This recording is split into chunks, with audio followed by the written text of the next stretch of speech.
そうですね、ファイナルファンタジー9というと、そうですね、坂口さんがやはり7、8と違う、やっぱ坂口さんならではのお話とかカラーをすごく出したいとおっしゃってたのはすごく印象的で、割と早い段階で坂口さんの方からプロットとかキャラクターデザインの方向はいただいてたんで、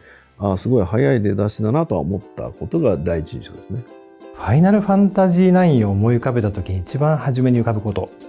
は、これちょっとゲームの内容とはずれるんですけども、ハワイの青い海と日差しととにかくハワイで開発してたので、開発中忙しいんですけど、外に出ればやっぱりこう海が目の前に広がっていて青空があってっていう形で、とてもこう魅力的な世界が広がったんですよね。で、人によっては朝方ちょっとこう波乗りサーフィンしてから来るようなメンツがいたりとか、すごく開放的な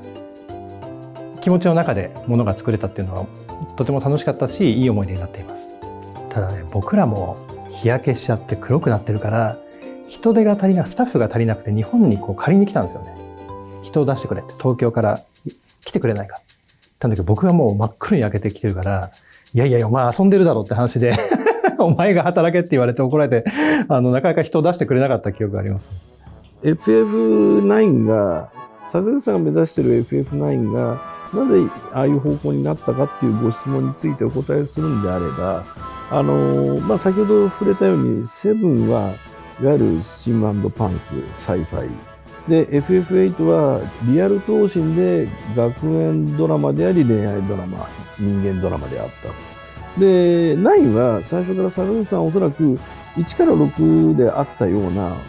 結構冒険活劇ファンタジーみたいなのをすごく原点回帰でやりたいとおっしゃっていて、それが本当にふんだんに盛り込まれた。とにかくもう消費者、ユーザーの方、プレイヤーの方が飽きさせないように、もう常にもういろんなイベントが盛りだくさんで、もう最後の最後までハラハラドキドキハッピーエンドみたいな。で、よくよく見るとそんなに9ってそんなに悪い人がいなくて、本当に楽しい世界観を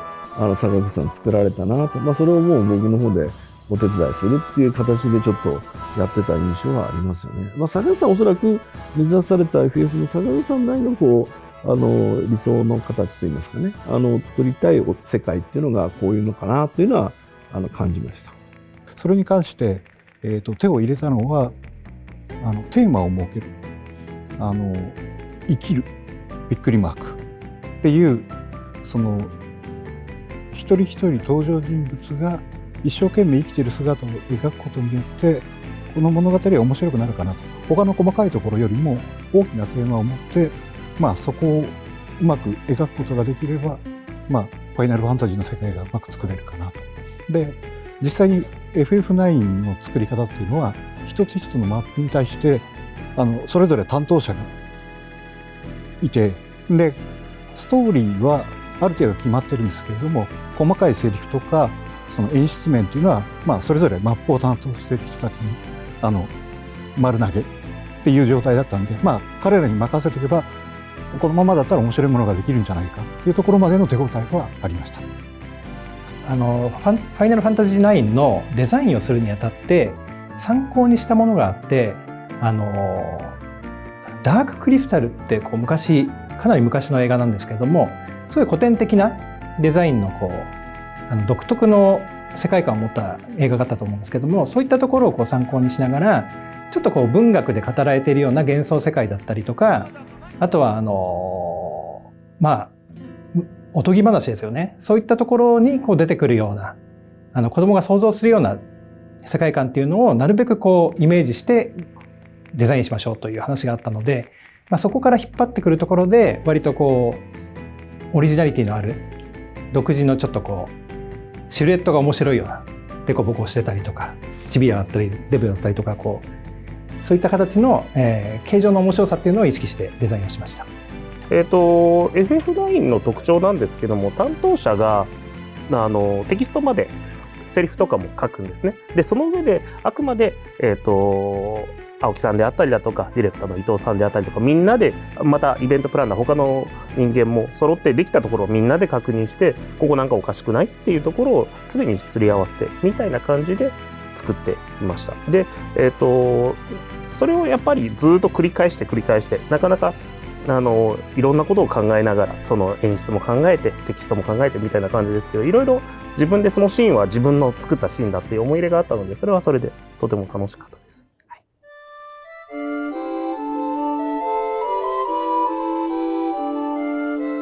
ファイナルファンタジー9のデザインをしていて、今までの仕事と変えた点といえば、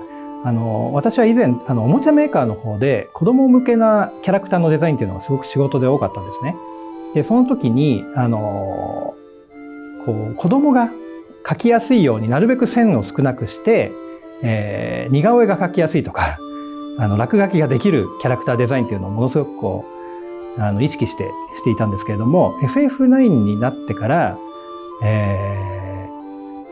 坂口博信からも話があったんですけれども、とにかく幻想世界の中で生活感のある人たちを描いてくれって話になったんですね。で、その世界観の中での生活感ってなってくると、どうしてもこう服だったりとか、あとはその質感だったりとか、そういったところにものすごくこうどういった作りでこの服は縫われてるのかとか、あと毛並みはどんなものなのか、とにかくディティールを求められたので、ファイナルファンタジー9で初めて一番こう気遣ったのは、いかに物の作りだったりとかディティールっていうのを増やすっていう方向に意識をしたわけですね。なので今までのシンプルなデザインからはかなりそこで意識転換して変えていく形になりました。そうですね。僕は関わってはいないというか、そのシーンを作ったわけではないですけれども、その前に結構物語としてはかなり動的なもの、動きがあって、で髪を切るシーンっていうのはすごく静かで、そして彼女の決断っていうのがあって、また動き出すっていう一つの区切りをつける重要なシーンだなっていう部分で思い入れはあるんですけれども、仕事の面から言うと、髪の長いのと短いキャラクター2台作んなきゃいけないか、それなんか、言われちゃうかなとか、ただ最後のところで、短い髪から長い髪に変わるっていう部分もあったはあったんで、ここは作らなきゃいけないシーンだから説得しなきゃなっていうような思いがありました。シーンというより、やっぱりガーネットが長いバージョン短いバージョンがあるっていうのはすごく大変だったんですけども、印象的だったのはプレイヤーの人が思い浮かべるときに長い時のガーネットを思い浮かべるのか、そして短い時のガーネットを思い浮かべるのか、それが多分それぞれプレイした人の気持ちによって違っていて、それともう一つ大きな要素として、時も使っていたダガーっていう名前がもう一つあって、で、僕らは開発の中ではダガーって呼んでたんですよ。ほとんど。ダガーって呼んでたんですけど、実際にプレイヤーの方々が遊ばれるとガーネットって呼んでる方の方が多くて、だから多分おそらくそのガーネットって呼ぶかダガーって呼ぶか、そして髪が長いガーネット、ダガー、そういう掛け算でなんかすごくプレイヤーによって彼女の受け取り方が違うんじゃないかなっていうのがシーンに関わらずですけども、そのプレイヤーの反応を見てて思いました。そうですね。今私の仕事で、今やってるものはキャラクターデザインっていうのがメインなんですけれども、その中で一番難しいと思うのは、いかにこう印象に残るポイントを作るかっていうところですね。で、特にファイナルファンタジーは登場人物がすごく多いので、その中でこう見た目からしてもなんとなくどういった性格を持ってて、どういったこうなんていうんですかね、個性をあるかっていうのを形からもやっぱり少し伝えられるようにちょっと努力しているところがあって、そういったところを絵にどう盛り込めるかっていうところが一番悩ましいし楽しいところです。僕は自分自身で描いたシーンで一番思い入れがあるのが、やっぱりパンデモニウムで、ジダンが一人で向かっていって仲間たちがその後を追いかけてきてくれたっていうシーンなんですけども、やっぱりシーンがすごく印象的だったのは、僕がそれまでどう言ったらいいんだろうな、ジダンのことがそんなに自分で好きなのかどうかが分からなかったんですね。自分で作ってて、それまでの間ジダンってどういうやつなんだろうってずっと思いながら書いてた部分がありました。だけどそのシーンを作った時に、こいつもこういうとこあるんだなって自分自身が自分でセリフを書いているのにすごくそれを感じたんですね。でそれを思ったのもやっぱすごく大きかったのが、曲があそこの BGM はあそこのために上本さんが書き起こされたんではなくて、上本さんがこの曲すごいいいからどっかで使わないっていう話をしていて、で青木さんと話していて、でその際にこれ絶対あのシーンだよねってまだ出来上がる前のシーンでここに当てようかっていう話をしていて、やっぱりはめた瞬間にもう絶対ここしかないっていうのが手応えとしてあって、でやっぱり一人じゃないっていうタイトルがついた曲なんですけども、あの曲あってのあのシーンになったっていうのがすごく印象的で、やっぱあと音楽にはかなわないなって自分で作ってていいシーンになったなって思いながらも、そのことを音楽にはかなわないなって思いながら作ってたのをあとは覚えています。はい、好きなキャラクターはっていう質問は発売当時にいろんな出版社から聞かれた質問なんですけど、僕はそれに答えたのは、全部ですと。一人一人の生き方を一生懸命生きてるっていう姿をとにかく描きたいっていう部分があったんで、誰かをエコひいきするんではなくて、とにかくこの人がどう生きてるかっていうのを細かく描きたかったんで、あえて好きなキャラクターは作ってます。私がデザインするキャラクターで一番楽しかったものは、フラットレーですかね。フラットレーっていうのはフライヤっていう、女性のネズミ族の戦士がいると思うんですけれども、その彼女が恋焦がれている彼氏というのはどういうものかっていうのをものすごく想像しながら描くことが楽しかったです。ジタン当時息子が生まれてまだ長男が小さい頃だったんで、息子は結構ジタンが好きだったんだけど、自分はやっぱビビがやっぱ可愛いのかなとは思ってましたね。実際ビビのいろんなぬいぐるみちょっと忘れもしないんですけど当時デジキューブで流通があって、コンビニで予約するとビビのちっちゃなおまけがもらえると、予約でもらえるとかそういうのがあったんで、やっぱりビビが印象的だったなとは思うんですけど、僕は自分の作ったシーンがやっぱり全部じゃなくて一部があるので好きなのはやっぱりビビは好きですね。でビビだけじゃなくて黒魔導士たち全部が好きで、特に黒魔導士の村を作ってたこともあって彼らがとても好きです。なんかすごく可愛らしいですし、作られた命かもしれないけども、そこにだからこそ必死で生きているその感じがとても好きです。で同じように僕がセリフ書いた部分が多かったのもあるんですけども、クジャがとても好きです。すごく不器用な悪役ですけども、でも彼も彼の生き方で必死に生きているその感じがとても好きです。はい、あれを作ってる時にそのビビのジャンプに関しては3回ぐらいでバックしました。100回ぐらいは飛べたかなと思います僕やりましたけど、もうやっぱあんま上手じゃなかったですね。なんで確かに数十回って疲れたような気がします。はい、いや多分1000回飛んでる人間がいたら仕事しろって言ってたと思いますもちろんビビの縄跳びゲームはもちろん遊んだことはありますが、何回か覚えてませんごめんなさい。僕が一番気に入ってるシーンというのはエンディングのロールなんですけれども、なぜかっていうと一応僕たちがゲームを作るときに先ほどテーマを決めてこういうゲームを作ろうと思ったっていうのがあったんですけど、小説を作るのにはテーマって大切なものかもしれないですけど、僕が一番大切だなと思うのはゲームを進めてて最後エンディングの近くになってもっとこの世界にいたい、エンディングを迎えたくないっていう気持ちを持ってプレイしてもらって、最後に放心状態でエンディングロールを見てもらうっていうのがゲームの一番面白い遊び方かなと思ってて、で僕がエンディングロールを見た時にそういう感情になったんで、これはうまくいったんじゃないかなと個人的には思ってるっていうシーンがエンディングロールの部分です。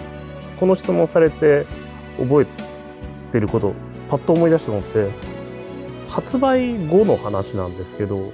発売後に当時目黒にオフィスがあって、リフレッシュルーム、こんな立派なもんじゃなくてリフレッシュルームがあって、リフレッシュルームの中でプレイヤーの方々からお手紙が届くコーナーがあったんですね。で、その手紙を開発者、楽しかったですみたいなのを読ませてもらうっていうのがあって、で、それを読んだ時にもうずっと忘れられないんですけど、とある中学生の子だったかな、男の子が手紙で、僕は自殺をしようと思っていました。だけど、ファイナルファンタジー9をやって、ビビや、いろんなジダンたちの生き方を見て、僕も頑張って生きなきゃいけないんだっていう話を手紙でもらったのをもうものすごく覚えていて、もうその後僕はもうトイレに駆け込んでもうガーって泣いてたんですけどなのでやっぱりその作ってる時はもう無我夢中で自分が何を作ってるのかよくわからなくなる時もありましたけど、そうやって確実にプレイヤーの方々に届いたっていうのをものすごく強く記憶しています。僕はこの仕事っていうのが特に世の中に存在しなくてもいいかなって思ってたんですけれども、いろいろな人に中学生の頃徹夜でやりましたとか、そういう話を最近聞くようにいろいろなってきて、なんか自分たちが小さい時に流行ってた歌を聴いてたように、なんか思い出の一つとして僕らもそれに関わってる仕事なのかな、こういう仕事もあってもいいのかなっていうのをここ5年くらいですかね、思うようになってきたっていう感じですね。これからファイナルファンタジー9を遊ぶ方に向けての、アドバイスというか、こうした方がいいよっていうのがあるとしたら、とにかく絵本の中の世界で冒険できるっていうところが一番の魅力だと思うので、出てくる街の作りだったりとかをゆっくり見たりとか、あとは本当に寄り道できて村の人たちとミニゲームを遊んだりとかもできますので、ぜひじっくり本を読み解くような感じで気持ちで楽しんでいただけたらなと思います。そうですね、やっぱり歩くのが楽しいゲームだと思うんですね。特にいろんなものを探して歩いたりとか。なので一本道を通るだけじゃなくて、ちょっと脇道に行って何があるんだろうっていう冒険をいろいろ楽しんで探してもらえるといいなと思います。FF7、8、9が、これだけ長期で皆さんに遊んでいただけたかどうか、当時わかるかというと、友達に誘われて遊ぶんで感動してあげるようなタイトルになると、当時は、当然わかんないんですけど、ただプレステ1で作った3部作っていうのは相当当時エネルギー、クリエイターのエネルギーもすごくて、もうギリギリまでその容量の中で詰め込んだ思い出があって、グラフィックを今見ちゃうとね、ちょっとしょぼかったりする、もちろんするんですけど、情熱はすごく密度濃く入ってるなと。それがおそらく今の人も遊んでいただいて、楽しんでいただける材料になってるのかなと思うんですね。今もすごく皆さん情熱大陸で作ってもらってるんだけど、それぞれの、そうですね、ワールドに込められたそのミニゲームから細かいところですよね。もうグラフィックのクオリティじゃなくて細かなところにすごくいろんなものを詰め込んでいる、なんていうかおもちゃ箱的な要素は結構入っていて、それは今見ても本当楽しいなとはもちろん思います。で、それが結果的にプレステ1というそのプラットフォームで出た3作っていうのが、後のプレステ2、プレステ3、プレステ4になっても語り継がれるというのはやっぱ当時の完成度の高さといいますかね、当時受けた皆さんのインパクトですね、おそらく。プレステ1の時代に受けた他のエンタメよりも、7、8、9というのがおそらく皆さんの心に残る強いメッセージ性なり楽しさなりができていたんだなというのはつくづく実感しますね。